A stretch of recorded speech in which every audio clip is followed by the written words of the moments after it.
Hello everyone, welcome back to another episode of r/Entitled Parents. In today's episode, entitled mother lets her kid steal my blind cane. FB stalks me then demands his rights. Adopted parents want to take my baby? Help! Before we get started, make sure to subscribe so you will never miss a video. So let's get started. Entitled mother lets her kid steal my blind cane. So a bit of backstory, I am a 28-year-old woman who just recently went fully blind. When I was a teenager, I volunteered with my local youth group to help rebuild Mississippi after Hurricane Katrina, and while down there I picked up a fungal parasite called histoplasmosis that over a decade migrated to my eyes and slowly caused blindness. I've been totally blind for about a year now, so I'm pretty new to it, but I digress. When I first went blind, I barely left the house and was afraid to go in public. I felt like everyone was staring at me, and in all honesty, I barely knew what I was doing. The transition had been difficult and I didn't have any support group to teach me. One day my husband asks if I can take an Uber down to the bank and deposit a rent check, and I reluctantly agree. While out, he messages again and reminds me that we're out of a few crucial groceries. There was a Walmart grocery literally across the street from the bank, so I figure everything in life is an experience and I'll have to learn how to shop alone eventually, so why not? Everything was fine at first and I was only grabbing a few things, so I didn't need a cart. I was using my cane and what little echolocation skills I had at the time to get around, but was still bumping into things as we blind tend to do sometimes. My cane suddenly hit something a bit softer and I figure maybe I had whacked someone's leg and apologize. Cue entitled kid, EK, and entitled mother, EM. Me, shoot, I'm sorry. EM, hey. You just hit my son. Me, I'm so sorry, ma'am, I didn't see him there. EM begins yelling, how could you not see him, he's clearly right here. Now I'm fully blind, but I don't wear sunglasses. Mostly because I can't afford a good UV blocking pair, but also I'm not ever looking for pity or to play the part of a generic blind person. I just want to be treated like a normal person, but I do understand her confusion as blindness is a spectrum, so I try to calmly explain. Me, ma'am, I'm blind, I can't see anything, let alone your son. That's why I have to use the cane, so I can get around without. She cuts me off, if you're blind, why aren't you wearing big sunglasses? Now, as a blind person I get a lot of stupid questions, but I understand a lot of them are just people who don't know better, so I try to happily answer as many as I can. Me, those are really expensive, around $200 for a good pair, and I really don't need any inside. EM, you're not blind, you're faking it. Here is where my blood starts to boil. I can't think of any reason someone would want to pretend to be blind, it's an actual hell, and nothing pisses me off more than when someone calls me a liar when I'm not. Just as I'm about to respond, I feel a tug, and before I blink I realize this little demon spawn has snatched my $100 cane from my hands. For those of you who don't understand, that's like if you're shopping and suddenly the power goes out and you can't see a single light. Without my cane, I can barely move at all without crashing into anything. My voice gets shaky as I begin to panic, please give that back. I really do need it. EM, no you don't, you liar. My son deserves to play with this more than you. I hear her shuffle away and my expensive cane cracking into metal displays and such as they leave. I start crying and waving my arms in front of me to grab onto something, anything, and end up crashing and falling into a center aisle display, making a loud scene. Without fail I somewhat curl into a ball and cry. I'm alone in public, in the dark, and I had no idea what to do. Suddenly I feel a hand on my shoulder and a man's voice, we'll call him AG for awesome guy, asks if I'm okay and to stay right here. I do, but begin to at least sit up and listen. This man must have been tall and built like a tank because his footsteps sounded like a giant and I felt a suction of wind when he took off. Maybe about 30 or 40 feet away I hear this loud bellowing like an angry lion and a loud crash, then before I know it the man is back and helping me to my feet. He takes my hand and puts my cane into my palm and helps me pick up the items I dropped when I fell into the display. Me wiping tears from my cheeks. Thank you so much, I didn't know how to handle that. AG, don't worry about it, some people are just monsters. This guy restored my faith in humanity and even helped me finish shopping and helped me out of the store. As we're leaving, I can hear the familiar screeching of EM, something about AG grabbing the cane and pulling hard, flinging her little devil child into a shopping cart. I don't know if she was exaggerating or not, but it would explain the crash I heard. It's easy to feel alone in a world without sight, but even through the sheer terror of being stripped of my cane, at least I know now that there are people willing to stand up for me when I need it. Edit, because of the sheer overwhelming amount of people asking if you're blind, how are you typing, they'll first answer with my fingers, and secondly I'm using a screen reader called Narrator that reads the screen. Wherever my cursor or finger is over the screen, it reads. When I type a letter, it reads.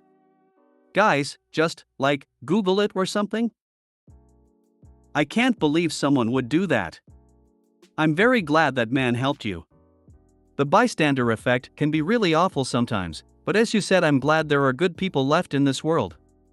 I hope you're doing okay and will soon be able to improve your experiences in public once we are allowed outside again. Thank you, you're sweet. Honestly, I would have personally jumped in to help someone in a heartbeat, and it's nice to know that others would too. Just hearing all these comments assures me that it can and does get better. Sending you digital hugs, because you are resilient and an inspiration of courage for having shared your story. Aw, you're so sweet, thank you Mittens. Adorable name BTW. If her brat wanted to play with a blind cane, he should have his eyes taped shut and then be yelled at every time he deliberately hits a person, because he is, of course, just pretending to be blind. I'm feeling vindictive tonight. This woman knowingly and willingly allowed her kid to not only steal from a blind person, but to steal one of the most important things that a blind person could have to still make it around in this world. I guarantee you she even encouraged it. People like that deserve to be publicly shamed in a town square. Thank God for that awesome dude though, for sure. Side note, I hope this doesn't sound rude, but how do you read comments? I'm guessing you have a text-to-speech program of some sort? Regardless, technology can be an amazing thing. I wonder if she'd let her kid push someone out of a wheelchair because she decided they could just walk. FB stalks me then demands his rights. Just needed to vent. NC with narcissistic father for greater than 5 years. Thought I was free. Got the occasional email/phone call from him but never answered and blocked where I could. During that time I met and married my husband and had my LO. About 6 months ago, after hearing from someone that I was happy and to leave me alone, he decided that he must find me. Managed to find my husband's FB page as he is friends with a sibling and found a cover photo of the three of us. Ever since he has been threatening me to get his rights to his grandchild. And has now filed in court for it, because despite having next to zero chance, he can still drag me through the legal system. He thinks he is too smart for a lawyer, so hasn't even bothered to work out he has no rights, so now I have to front up to court. As whole. At least he is affirming my decision to go NC and keep my family away from him. I bet north of 90% of grandparents' rights cases are filed by abusers. These are really horrible laws. There's always an abuse element. My mom's cousin passed away and his widow moved on, which was her right, but decided that mom's cousin's child should just move on from their dad passing. Tried to ban the child from ever seeing us, so mom's aunt and uncle went for grandparents' rights. And thank God they did, because the minute half-siblings came into the picture from the widow and her new husband, the child was neglected. After you win, ask the court to award you all your legal costs. And please be sure you have adequate representation. Never assume you'll win in court just because the law is on your side. Get a lawyer, and when you win, ask for 2 things from the judge. He pays all fees including your lawyers. A restraining/no contact order be put in place so that if there are any future attempts to harass or abuse, either the attempts are prevented or you're protected from having to engage with his clear willingness to abuse the court system to hurt you. I'm not from the US. I have written to him that any attempts at finding me or my family will be considered threatening and I will file for a restraining order, but my understanding is that there isn't really anything that I can ask for despite being put through this.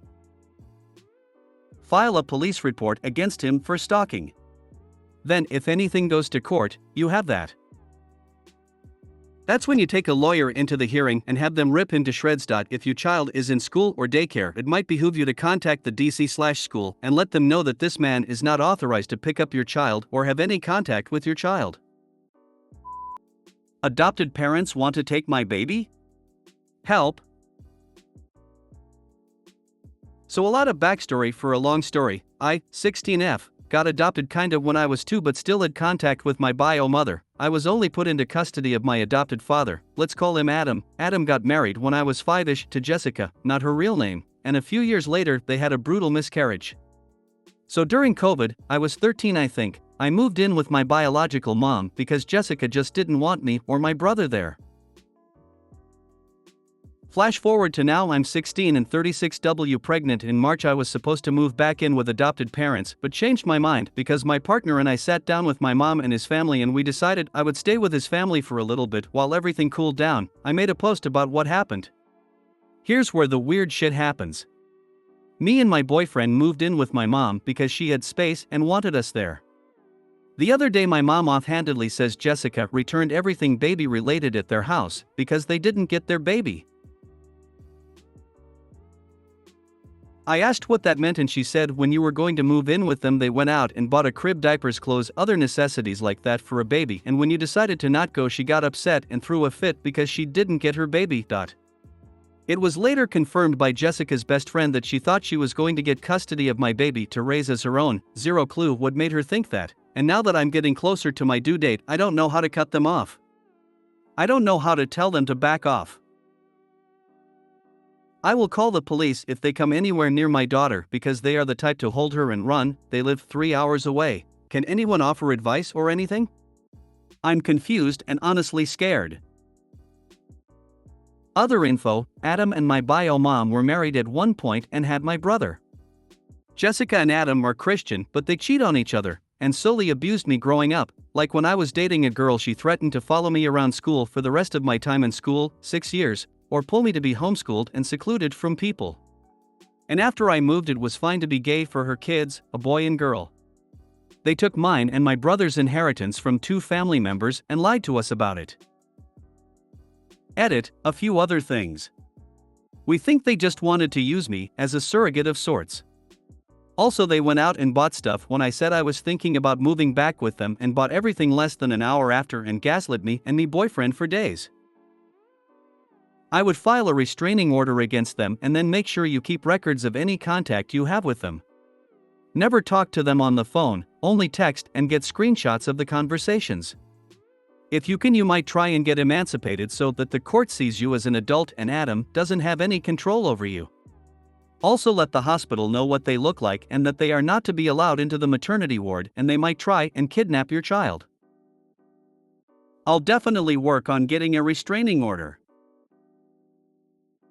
When you go to have your baby, let the hospital staff know, and give them pictures if necessary, to not let Adam and Jessica in the maternity ward. Most hospitals have really good security systems and basically put a low jack on the baby, so if they go past a certain point, the alarms start going nuts. And let the nurses know that they are not to be let anywhere near you or your child. Consult a lawyer. Make sure the hospital knows they are not allowed near you or the baby when you have the baby. Do not block them, but do not respond to any communications from them. This way, anything they say that's incriminating or threatening can be used against them. Don't give them any incriminating or threatening statements they can use against you. Make sure that your home is ready for inspection in case they try to report you to CPS. Do not give them any ammunition they can use against you to try to paint you as an unfit mother. If the environment your baby is in is healthy, they will have no case. Whenever you are in public, behave as though you are being watched by someone looking for a reason to take your baby from you. This will ensure that nobody has anything to use against you. If your mom doesn't have security cameras at home, get some.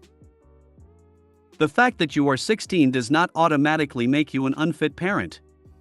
If you behave responsibly and are a good mom to your baby, there will not be any legitimate reason for anyone to take your baby from you. Everything I've advised you to do is simply about taking precautions and behaving responsibly so that you don't give them a reason to remove your baby from your custody. Good luck! Whatever your decision. Do not react, do not raise your voice, unless you are completely still and in control. Think about what you want to say, and if you don't have an answer, be diplomatic and answer calmly but definitively that you will consider your options and get back to them. People will use your temper as a young girl and as a teen mom, as a pregnant woman. Whatever you do not give them this foothold. Cry when it's safe from prying eyes. This is going to be terrible. If you are going to be a mom, there's no half jobs on this. Sometimes parents do cruel things to protect us the best they can. Sometimes we end up knowing better, and sometimes they were right. It doesn't matter. Know the difference between someone doing evil and someone trying to do their truth of good. Then figure out what doesn't matter, because you don't need to be around anyone, as long as you make life work for you. I knew a girl pregnant in medical school, so you can do it too. Be rigorous and responsible for the next 5 years academically. If you made it to the end of the video, thanks for watching. Don't forget to like, subscribe and share, and we will see you in the next video.